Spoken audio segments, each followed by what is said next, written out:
Alors nous allons maintenant voir comment lui faire ses petites griffes au bout des pieds et des mains. Donc on va prendre un fil de coton plus fin. Là j'ai pris un fil qui se travaille en deux, qui est marron, plus marron chocolat que le roux, pour qu'il ressorte un petit peu sur les pieds. Et j'ai fait une première patte pour vous montrer le rendu au final de ces petites griffes. Donc on fait un nœud. Donc on fait un nœud, un bon nœud, un double, un triple nœud pour que ça fasse une bonne boule. Et on va le glisser par le bout du pied, ici. Et le ressortir à peu près 2 mailles plus loin. Mais alors pas dans la maille, cette fois-ci bien là, entre deux mailles. Donc je ne sais pas si vous voyez où mon aiguille sort. Elle est bien entre deux. Comme ça le nœud va se bloquer derrière le fil et ne plus bouger. Le petit bout de fil qui va rester avec son crochet, qu'on va glisser entre les mailles et ressortir ici, on va aller le rentrer délicatement. Alors c'est pas toujours simple à attraper, voilà. Une fois qu'il est rentré, il est caché, on n'en parle plus et il ressortira pas de sitôt. Donc pour pouvoir marquer ces petites griffes, donc les pieds de ce chat ont une forme, comme on peut le voir là. Donc on va les piquer en face. Donc là j'ai pris à peu près 6 rangs d'écart. Donc en face sur l'avant du pied et ressortir par exactement le même point d'entrée. Alors donc on ressort par le point où on était rentré et là on va tout simplement tirer. Ce qui va avoir pour effet de resserrer et de former la première patte. On va repasser ce fil en repiquant exactement au même endroit pour avoir 3 brins de passage. Donc là c'est le deuxième. Alors ça glisse pas forcément très bien, voilà. On serre bien. Et une troisième. La troisième fois, on va pas ressortir au même point d'entrée. On va ressortir un petit peu sur le côté, comme vous pouvez le voir ici. Comme ça, on va pouvoir enchaîner sur la deuxième. Donc, on va aller chercher comme avant en face. Et resserrer doucement. Et voilà. Et on fait à nouveau. Donc, par le même point. Et la dernière, on la pique en la décalant.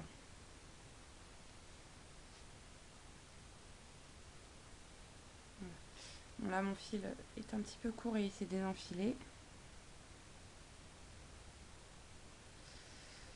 Et le dernier, de la même façon, on pique en face et ici.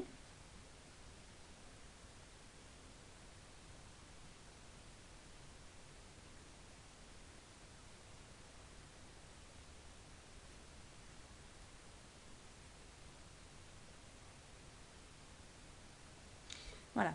Une fois qu'on a fait ça, on va pas faire le nœud ici parce que ça va se voir. On va repiquer dans notre point. On va aller se mettre plus loin. Donc par exemple à l'autre bout du talon. Et ici, on va prendre un petit brin entre mailles. Voilà. Je ne sais pas si on le verra bien à la vidéo. Donc, et on va faire pareil que tout à l'heure, les petits nœuds. Alors un devrait suffire. C'est très très peu sollicité à cet endroit-là. Donc moi je vais attraper mon fil avec mon crochet parce que j'étais un petit peu court. Mais sinon normalement on renfile l'aiguille simplement et ça marche. Donc là on fait son petit nœud et avec son aiguille on pique de l'autre côté comme pour camoufler les deux. Donc là comme c'est trop court, ben, vous allez voir la technique avec le crochet. Donc on va chercher ici à côté. On va emmener le fil marron avec nous à l'intérieur de la jambe et il va se retrouver complètement caché, vous ne le verrez plus. Et donc là on a marqué les petits pieds de notre chat. On va en faire de même éventuellement pour les mains. Moi j'ai choisi de pas forcément les marquer beaucoup. Et sur les mains il n'y en aura que 2 sections au lieu de 3. Parce que les bras étant beaucoup moins larges, si on en fait 3, on ne le verra plus. Donc de la même façon, on prend un fil marron Alors cette fois-ci, je me fais pas avoir, je le prends plus long.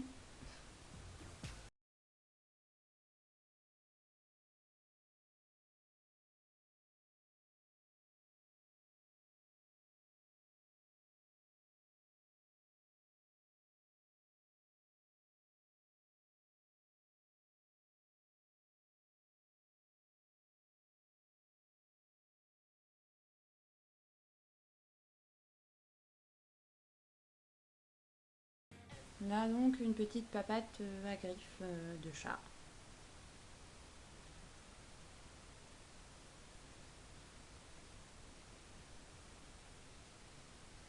Maintenant on va lui faire son expression de visage et de sourcils puisque ce petit modèle de chat a une expression. Donc comme vous pourrez le voir sur le patron, c'est bien expliqué au niveau de comment broder la face et sur quelle largeur. Donc vous verrez que c'est à peu près 1,5 cm de sourcil, assez haut, et les petites fentes de devant. Donc on va regarder ici comment on fait, mais vous verrez que c'est à peu près comme pour les doigts en fait. À chaque fois on fait un nœud qu'on rentre par l'intérieur pour le camoufler.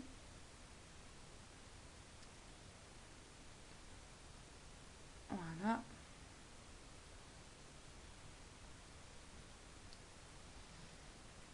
Donc là, moi, j'avais mis un petit nez de sécurité, mais sur le patron original, il est brodé.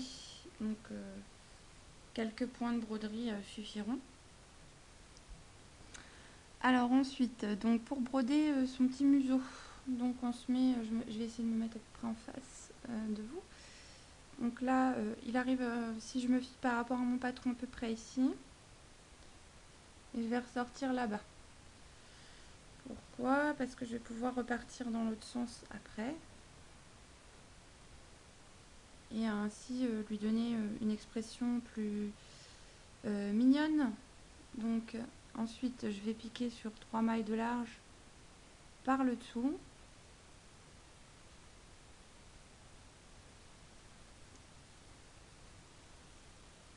Voilà. Ici avec 2 mailles.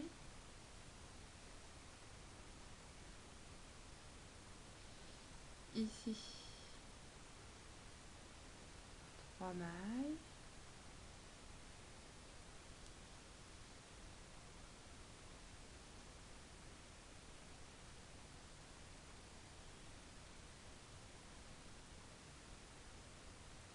Et ici comme ça.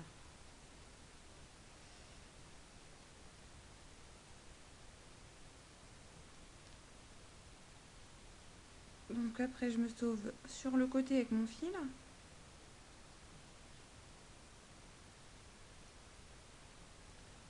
Que je vais faire comme pour les mains et les pieds, etc.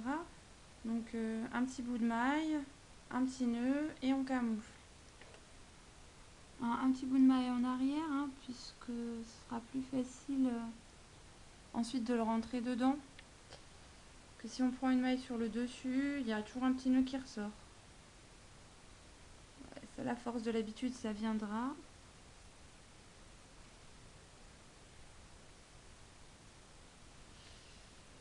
Et voilà.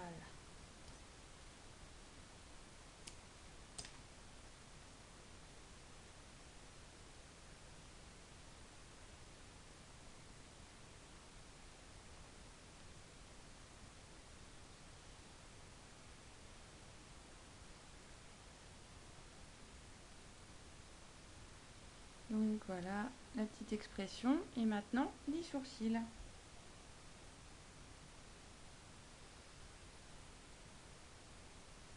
Donc, je vais glisser mon fil, rentrer mon nœud.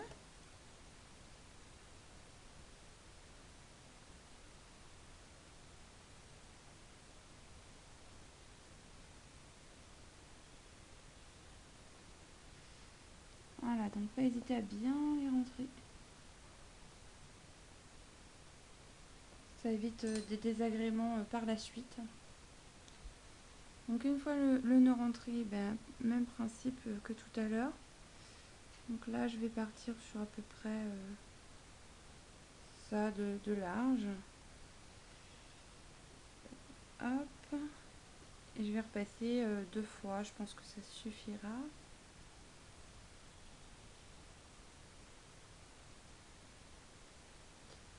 Et donc je vais me positionner par rapport à l'autre œil. Bien regarder que je suis sur le même rang de sortie. Donc vous voyez ici mon rang c'est le même tout du long. Pour le deuxième sourcil. Donc là je l'ai fait sur 2 rangs de haut. Vous voyez si on trace ça fait un rectangle. Et sur 1, 2, 3, 4, 5, 6 mailles de large. Donc on va faire la même chose. 3 et 3, 6 sur 2 rangs.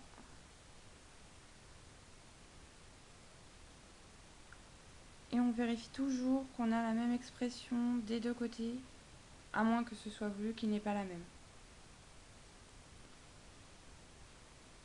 Et là je vais aller faire mon nœud, mais derrière l'oreille. Parce que même s'il ne se voit pas, ce sera moins sollicité comme ça. Hop. Donc je fais mon petit nœud. Alors c'est un choix, hein, mais après, chacun est libre.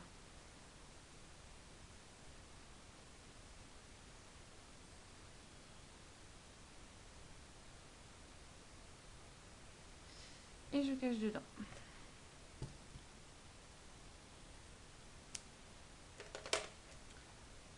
Et voilà notre petit Comaneco. Et maintenant terminé. Donc j'espère que cette vidéo aura pu vous montrer 2-3 astuces. Malheureusement le matériel n'a pas permis qu'elle soit complètement comme je l'aurais voulu. Donc j'en referai certainement une sur le montage d'un autre personnage que je suis en train de terminer parce que on essaiera d'avoir moins de soucis de matériel et que ça fonctionne mieux.